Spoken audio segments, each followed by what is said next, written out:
Hi, it's me, Smell McGee, and I thought I'd do a little live health update because this is just kind of the easiest way to remember my appointments and share them all with you. Damn, breathing hurts.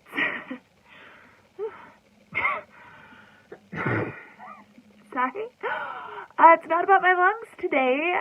Today I had a telehealth appointment with an autoimmune neurologist. The first time I have ever seen one. Hey Brenda, how is your new house? Beth gave us the tour and it is absolutely gorgeous. So, with the autoimmune neurologist, she typically has a 6-month waiting period. I was able to get it in 2 weeks, which was really, really nice. And they were so thorough. Oh my heck, they were so thorough. So at first I got on with the resident. He had me do all these crazy tests. He had me walk on my tiptoes on my heels to see how like my balance and tremors are doing. He did a lot of tests of these bad boys, and like the worst was this where he had to be like put my fingers together. I just can't freaking do it. It was horrible. And he asked a ton of questions about my CVID, my connective tissue disorder, how I was as a baby, like, so thorough. Some of the stuff I didn't even know. But the thoroughness of that appointment just blew my freaking mind.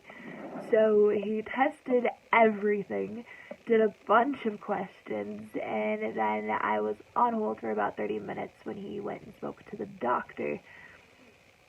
Yeah, thorough is good, and so far so good.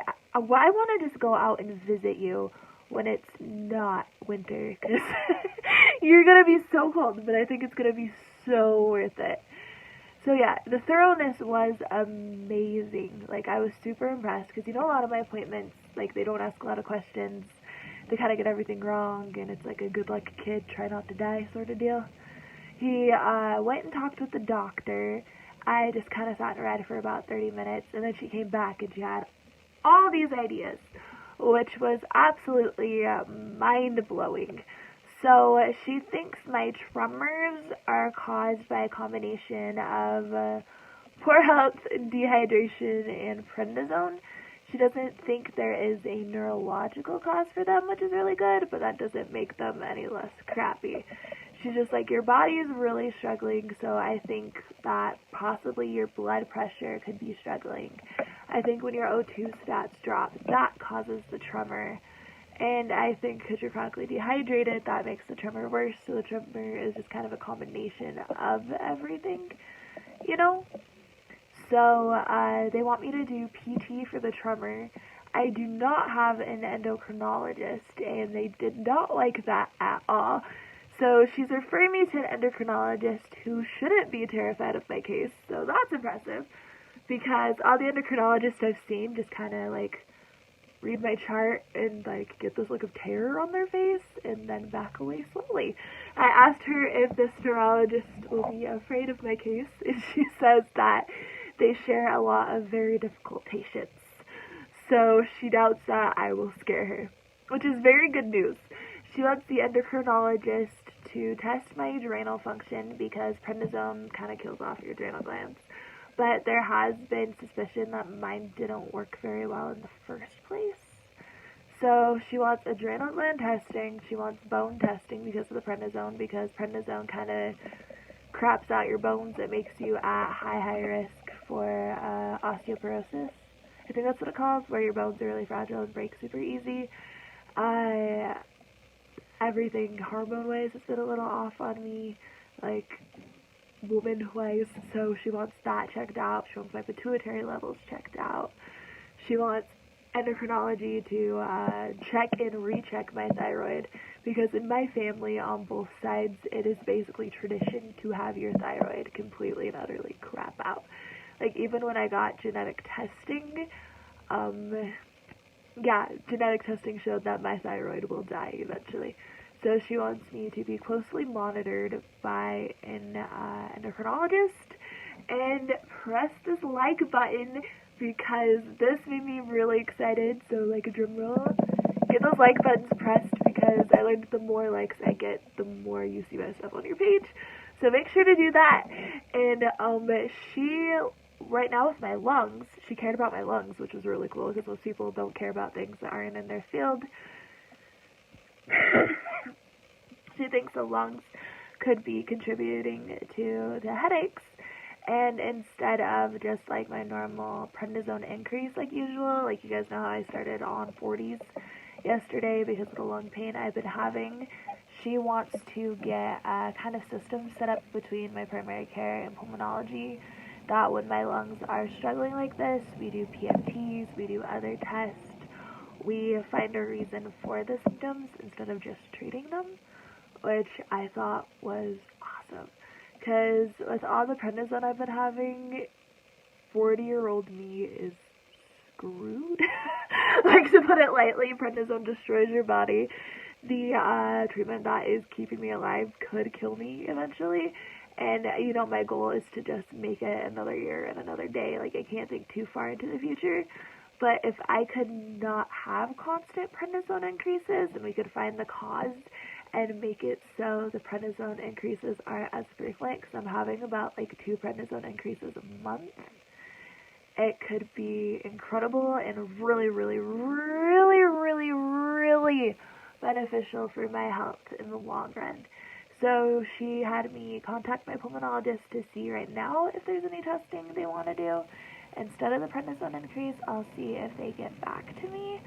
And yeah, just having a game plan with my lungs would be so nice, because right now breathing has never hurt so bad in my whole freaking life. Oh, and with the headaches, so they want me to do PT for the tremors, monitor my blood pressure, and for the headaches, they say my headache neurologist talked about this, but I don't remember her talking about this. But she's like a very strong, powerful woman, my headache neurologist, and she slightly intimidates me. And I'm not very good at asking questions during her appointments. I feel like I just like nod my head and say yes, you know? But they want me to start a new type of headache prevention medicine that's a shot that I give myself or a family member gives me once a month. Scary, right? Like, I know I shouldn't like be afraid of needles, and I'm not afraid of needles, but the thought of poking myself freaks me out. Completely and utterly freaks me out. I mean, look at these tremor hands. Those poking into me? No, thank you. Sorry. But she said, like, my mom or my sister, anybody who's living with me can do it. And this headache shot, its typical reach for patients is cutting the migraine pain in half. Like, how freaking cool is that? I could get half the amount of pain gone. Like, that's amazing, right? So she wants me to do that. And how do I explain this? So, with my connective tissue issues, everything's a little floppy, suspectedly, and there is a chance she wants to do a brain MRI, like a brain and neck MRI, but it's not looking at just my brain, it's looking at the veins in my brain, which I thought was really fascinating, because there's this thing where they're looking for either, like, clots again, or, like, a distension. I think that's the word, distension in the vein. I wasn't really sure what that meant. But he explained it like this. So, your veins, like, picture a hole like that, and then there's another blanket. We'll use a sock. One sec. I have my socks in a there here. Okay, so this is your vein, and, like, this is your vein. So there's kind of 2 holes in it. And the one hole could kind of have a partial closing in it, and it wouldn't be closed enough to like cause a clot, but it would be closed enough to cause a lot of pain and put you at a higher risk for clots. So I guess it's a more common occurrence with people with connective tissue issues, and IVIG puts you at a higher chance of a brain clot. So comforting, right? So they want to do that scan to make sure that is not happening. They want to do bone density and adrenal testing, because of the steroids. They want to have a solid game plan for when my lungs crap out like this. And another drum roll.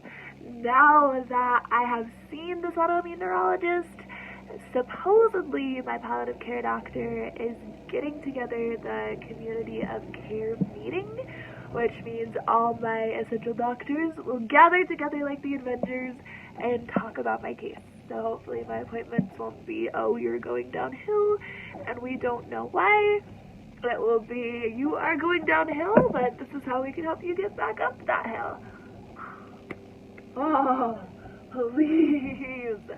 Wouldn't that just be the greatest thing in the whole freaking universe if that could happen? If I could just start improving, that would be such a blessing. So I really liked this new autoimmune neurologist. I have a follow-up with a headache neurologist in 3 months because the autoimmune neurologist is only in clinic once a week. I think she's more of a research lady. Exactly, go team go! I should get them shirts. Team, let's not kill Megan. But I'm feeling hopeful. I was praying last night, asking Heavenly Father, please just let me feel hope after this appointment. Health-wise, things have just been so hopeless lately. But there is hope today, guys. There is... oh, that's people. There is a whole heck of a lot of hope. And that is a really great thing to feel. And a really great thing to say. So I would, if any of y'all have questions, comment them. I would love to answer them. I'll give you guys like a minute if you have any questions about the appointment. But as you can tell, I am not feeling my best today, and I have not eaten breakfast yet. So my sister learned how to make homemade fries on the air fryer, and they are so good. Oh, she also, I guess my B12 and iron levels haven't been checked in a really long time. And she said she's about 97% sure I'm going to be, have a B12 issue and be really low in iron because I have malabsorption issues thanks to the gastroparesis. So she knew her crap. She was so good. If any of you guys need an autoimmune neurologist in Utah, I know who to recommend. I could basically be Yelp for doctors. Y'all don't even know. So, I don't see any questions. Thank you for all you guys who watch and follow me and, read my story. And, I don't know, it blows my mind that people care. I know that's really stupid, but it's just, this has been my life, my struggle for so long. And it's just amazing to have so much support, especially with things being as hard as they have been lately. Every watch, every comment, every every just interaction lets me know you guys are there, and it means more than I can say. And I hope that doesn't sound superficial. But especially with the pandemic being immune suppressed, social interaction has been very limited. And just knowing that I'm not forgotten, that people care and people are rooting for me during all this means a lot. And I hope I don't sound like the vainest millennial in the whole world saying that, but sharing my journey and having people actually follow along, it means the whole world. So I just want to thank you guys for that, and that is the whole update. I got in contact with pulmonology, seeing if they want to do more testing right now and not just the prednisone increase. So I will let you know if they respond. It's also the scarring in my lungs is still a concern to me. If any of you have had scarring in your lungs, let me know, because I have talked with a good friend who has experienced this, and it can be a really big issue, huge issue. So I don't want it ignored, but I'm not exactly the most assertive person in the whole world, so I'm trying really hard to advocate for myself.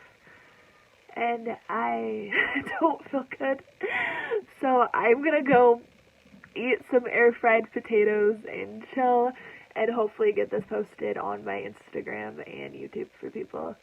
Also, I am trying to get more into TikTok because the algorithm is a lot easier. So, you see any fun TikTok challenges that don't take a lot of energy?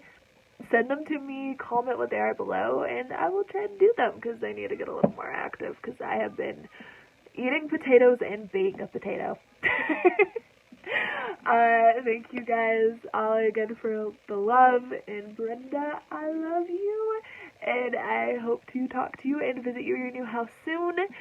Have a great day. Remember all the blessings in your life. Remember that pain and joy can coexist, and as always, smile on.